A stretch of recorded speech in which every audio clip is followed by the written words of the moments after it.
Hi everyone, my name is Steph, this is the Novelty Corner and welcome to my Love in the Night TBR video. I will leave a link to all the details about this readathon down below. It is a readathon that was created by Shae, it's hosted by some of my best online friends and I'm so excited to be one of the co-hosts this time around. It is taking place from the 24th until the 31st of May. It is a chance to read all of the paranormal romance books that you have been planning on reading and I can't wait. I have put a book for every prompt on the bingo board, which may turn out to be a little bit unreasonable because I'm waiting to hear back about something that I may have to do for work. And if that's the case, then I'm going to have to do a ridiculous amount of reading on things that are not books. But if that happens, I can double up on some of these prompts and I can, attempt to complete the readathon in a slightly different way. But if I don't have to do that extra reading, I am planning on reading all of these books because of course I am. The first challenge is to read a demon book. Now for this I have two potential books. I would really like to read Burn by Suzanne Wright because I keep hearing people talk about it and it's just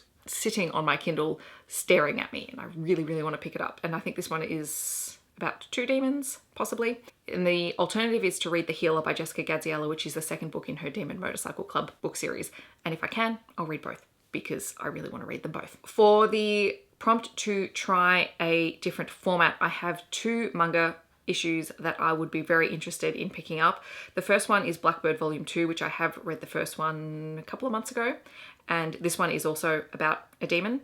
And there is another one called Spell of Desire, and I've forgotten who it's by, but somehow I found it possibly, well, it's called Spell of Desire, so there must be witches or something in it. All I know is I heard the title and someone had said really good things about it, so I bought it because I figured at some point I would read it. I should say by now that you guys know that I don't often know huge amounts about books that I haven't read yet, so I apologize if this seems a little bit vague. The third prompt was to follow all a host. I've already done that. The next challenge was to read a book by an author of color. For this, I am planning on reading His Beauty by Jack Harbon. I know that so many people on Booktube love this. Jack Harbon is a Black author and this is a Beauty and the Beast retelling, and I've heard nothing but good things, so that one would be fun to check out. The next prompt is to post your TBR. Well, I'm filming it now, so that will be a tick as soon as this is uploaded and you guys are seeing it. Then you have the challenge to read a sequel. For this, I would really like to read Today, Tomorrow and Always by Tessa Bailey, which is the third book in the Phenomenal Fates series, which is a vampire series, but it's set in contemporary times. The next prompt is to read a witch novel. For this, I would like to read Bloodkissed by Keri Arthur. I read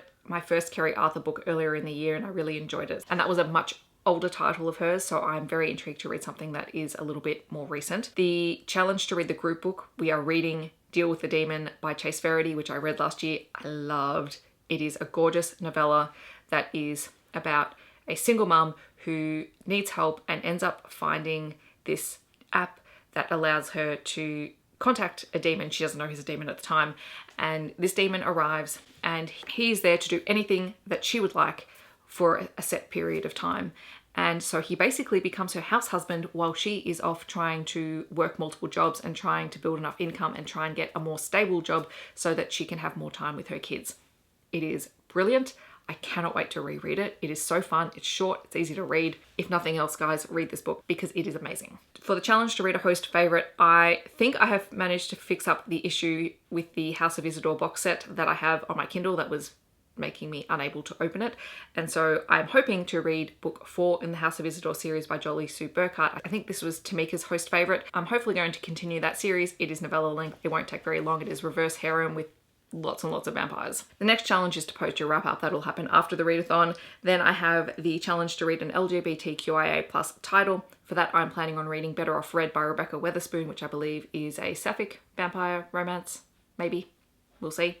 And then for the challenge to read a Booktube darling, for this challenge, I will probably be picking up a Nalini Singh Side Changeling book. It will either be one of the novella anthologies or Silver Silence, but I haven't decided yet. It just depends what I get through before the readathon starts. So we shall see. But that is my TBR for the Love in the Night readathon. I'm really excited about it. We've already started to see a few TBRs popping up and it is so exciting to see what you guys have on your lists to read. So if you do have a video up or you do have a post on Instagram or Twitter or on your blog, feel free to link me or tag me in it.